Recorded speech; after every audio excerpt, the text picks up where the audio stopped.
I went to a stick fighting seminar somewhere around Vancouver. It was probably the year 1994, maybe 1995. And the UFC had just started. And some people were watching it, but a lot of people had not realized, how martial arts would change, or at least martial arts had not changed yet. Anyway, and at the time I was studying at a Hapkido club, but we were studying everything. Like I was learning striking, punching and kicking, throws, groundwork, and we were doing weapons as well. We were learning how to fight with, swords and knives and sticks and plates and towels, canes, you name it. We were learning how to fight with it. And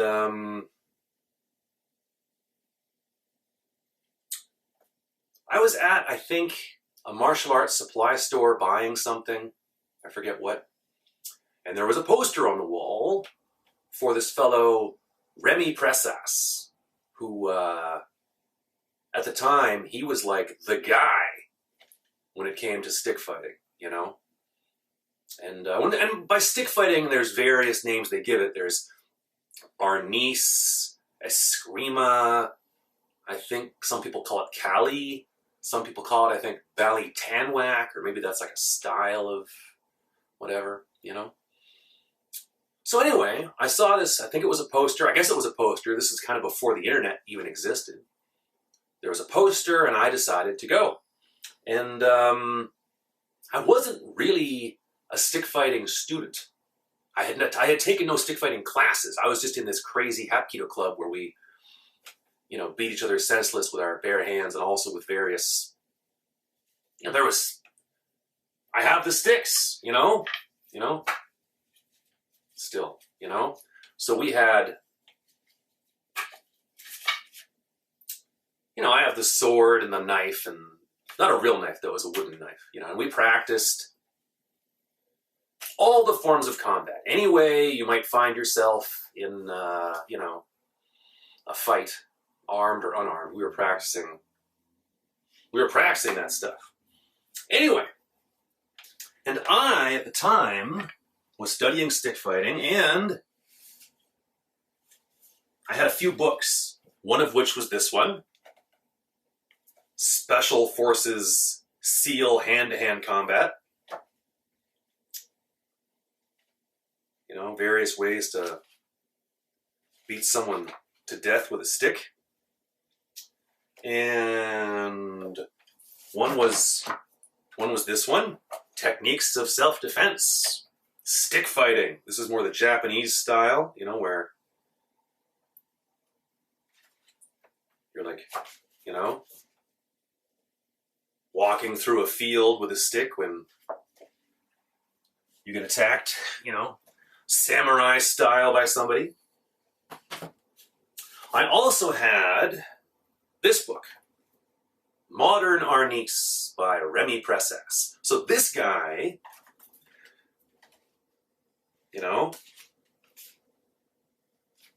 this guy was coming to town. And at the time, there were certain people, if they came to town, you go to the seminar. It was a must-go sort of situation. I remember at the time, Megaton, this jiu-jitsu guy, he had come, and I had gone to that. This might have even been before that one. But anyway, there were certain people that if they came to town, you go to the seminar. And so I was at this martial arts supply store buying, I don't know, sticks, or maybe I was buying this book, who knows. And I saw it, and I thought, okay, this is a must-go. And so leading up to the seminar, I practiced my stick fighting because I didn't want to look like a fool, And, I joked that I broke some lamps, but I didn't break any lamps in my parents' basement, It's just a funny joke, breaking a lamp or two. There's something about breaking a lamp that's just funny, Anyway, and I guess I mailed them a check or who knows what. This is way before, like I said, the internet was just starting in the early 90s, I think. Anyway, and I got in my, Mercury Capri, this old piece of garbage car, and I drove out to God knows where, Delta or Port Coquitlam or who knows where, and I was like, I had no idea what, And it happened at this school, seminars back in the day always happened in, big ones in school gymnasiums. And I go in, and I have my sticks, and nobody knows who the hell I am, And I guess this seminar was being put on by, an Arnis club, and they all kind of knew each other. And then I walk in, they're all like, who the hell is this guy? Because, I guess any community, if you want to use that word, although I kind of hate it, whether it's the jiu-jitsu community or the stick fighting community, or they all kind of know each other. And then they put on this seminar. And it's like, oh, hey, I know you and I know you. And then I walk in, they're like, who the hell is this guy? Because like I said, I was training at a Hapkido club. And I was, just some guy walking to the seminar with some, with my sticks, and so they didn't know who the hell I was. And I've been to a few seminars where I walk in and nobody knows who the hell I am. And generally what happens in those seminars is nobody wants to be your training partner because they don't know who the hell you are. You could be some nut. You could be some guy that's going to literally beat the piss out of them, or, or someone that's so clueless there's no point training with you at all, right? So they all paired off, and,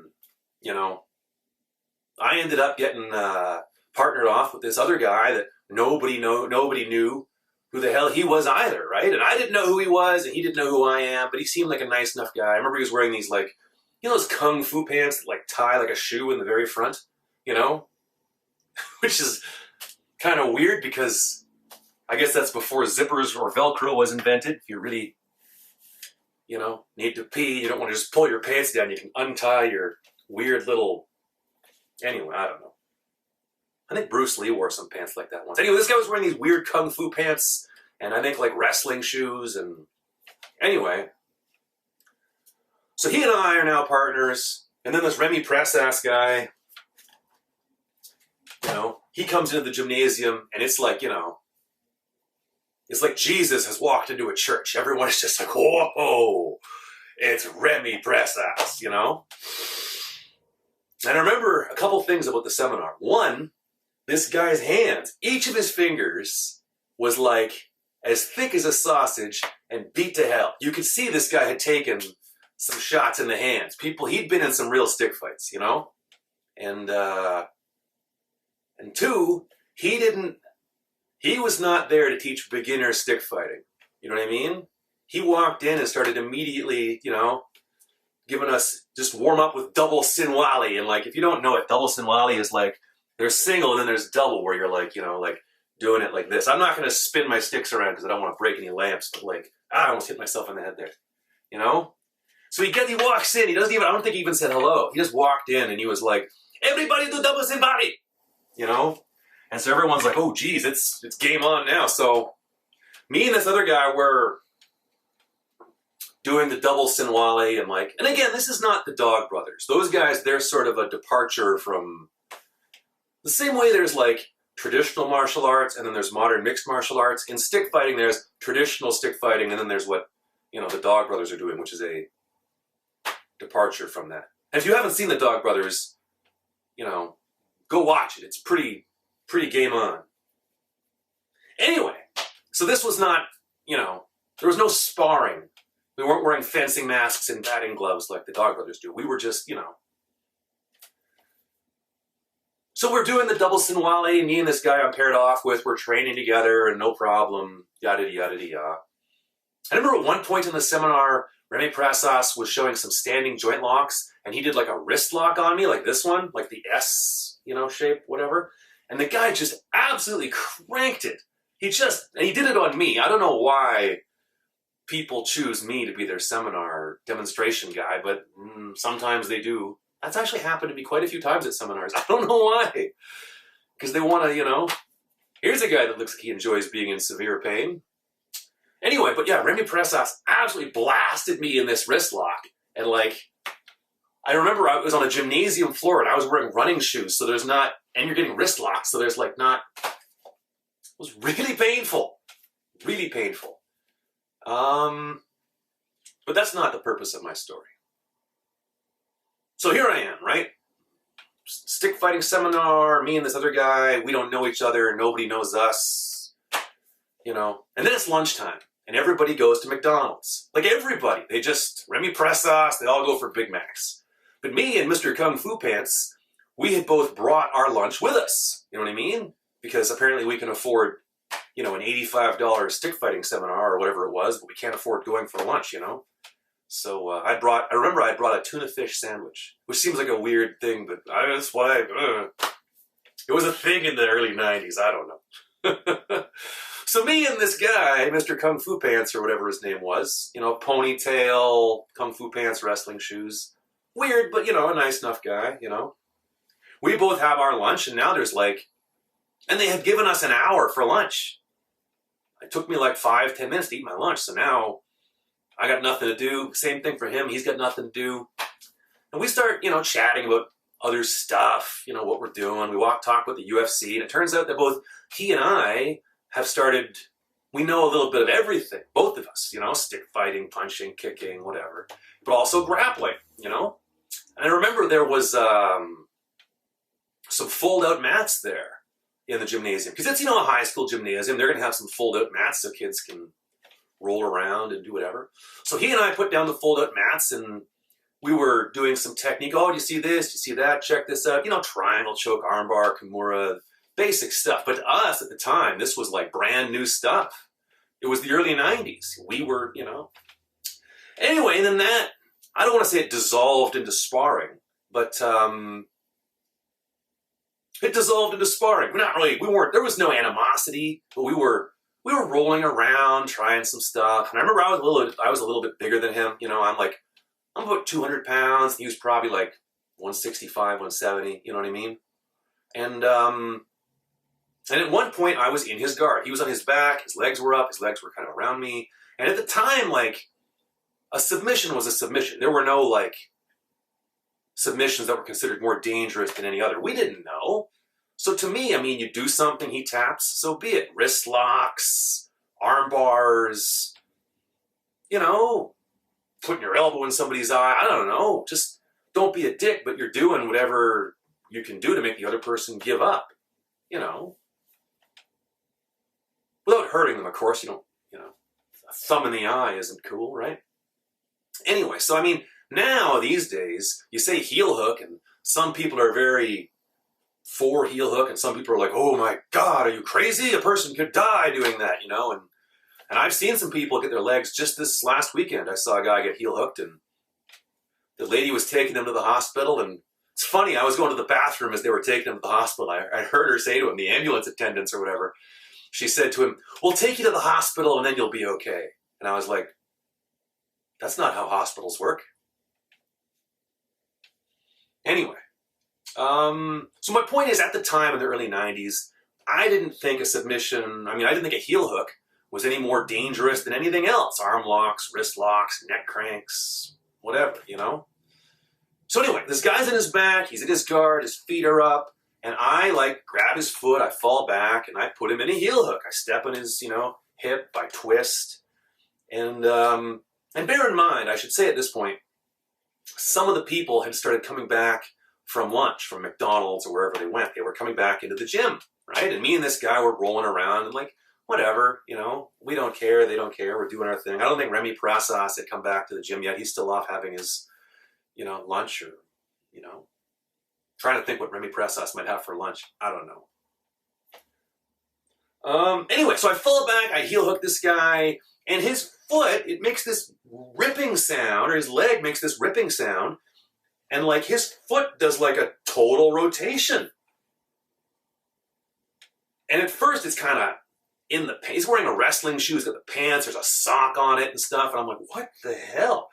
And I forget what I was wearing that day. I think it might have been like a loose t-shirt or whatever, and the wrestling shoe got kind of caught up in the sleeve or whatever, and I didn't, you know. And so as I stand up or draw away from this guy. Like, what is going on? And it's a prosthetic leg. Like, it's got like a shin and a foot, and there's a shoe on it, and it's come off this guy. And I'm no master of decorum when it comes to, like, prosthetic limbs. But hey, maybe tell the person you're grappling with you have a prosthetic leg. Maybe. I don't know. Maybe he was, embarrassed, or it's his little deadly secret. You know what I mean? So anyway, I'm standing there holding this guy's leg, and as I recall, he's laying there, and he gets kind of pissed off. He's like, hey, man, that's my leg. And I'm like looking over at the stick fighters who are looking at me like, just because they don't know me, they don't know this guy. They don't know that this guy's leg is prosthetic. They just see me standing there holding this guy's leg. It's like some sort of Chris Angel mind freak thing. And they're all like wild-eyed, because, hey, they've seen stick fighting, but this is the first time they've seen someone's leg come right off. And at the time, I have an older brother, and at the time he would sometimes say, just as kind of a joke or whatever, I'll rip off your leg and I'll beat you with it. Just as kind of a fun thing brothers say to brothers, right? I'll rip off your leg and I'll beat you with the. And so here I am in this situation holding this guy's leg, and these people are looking at me like I'm, out of my mind for tearing off a dude's leg, or what the hell is going on. And I figure, I'll like lighten up the mood by doing something kind of funny, right? So I pretend to hit him with his own leg a few times, right? But like, it does not have the humorous effect I intended. And I did a little bit of stand-up comedy back in the day when I was, actually right around then, I was in university and stuff, early 90s. And I've bombed before. Like, I have done some stuff that, but this was like total silence. I'm like, beating him with his own leg. It's because of the funny thing. No. So the guy was still angry. Everyone's in total silence. You could have heard a pin drop in that, gymnasium. But no, nobody was laughing at that. So my attempts to lighten the mood, dramatic failure. And then I kind of don't remember what happened. Like, I'm pretty sure I just gave the guy his leg back and he put it back on and the stick fighting continued. And, but that seems like a weird turn, doesn't it? It seems like after something like that happens, there would be, I'd get chased out of the gymnasium and beaten to death by a group of enraged stick fighters that, as this guy with one leg is like, kill that man for taking my leg. But that's not what I recall. I don't recall anything. I just sort of assume that I gave this guy his leg back and the stick fighting continued. I'll tell you this, though. Here's what I do remember. I remember at the end of the seminar, they wanted to take a group photo. And I was kind of like embarrassed about what had happened, so I didn't want to be, for some reason. I was like, no, I'll just, so I took the group, I was the photographer, I took the group photo. So if there's a seminar, the Remy Pressas seminar from 93, 94, I'm not in the photo, I'm the guy that took it, And it's probably as shaky as hell because my hands were, there's 6 hours of stick fighting, how good a photographer can you be, What do you want? And then after that, I remember leaving the gymnasium and walking across this absolutely massive soccer field. And it had rained, it was wet, it was like walking through a swamp, and I couldn't find my car. I spent like an hour trying to find my car,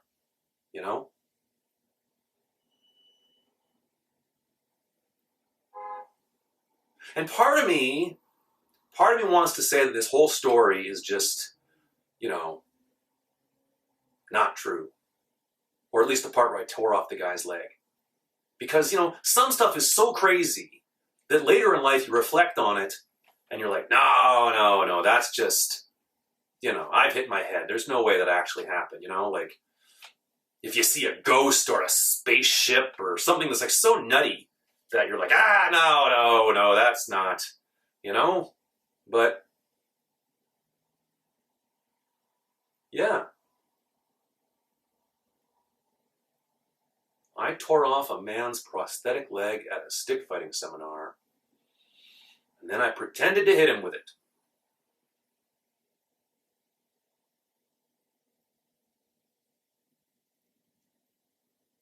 I guess I shouldn't have done that. Maybe the best thing to do would have been to just apologize and give his leg back to him, which is probably what I did after my failed humor attempt, you know? But what's the moral of the story? I guess is if you have a prosthetic leg and you're grappling with somebody, tell them. And maybe don't do heel hooks on people with prosthetic legs. Or actually, maybe that's an instance where you can practice it with no risk of danger whatsoever. He's already lost a leg. I don't know.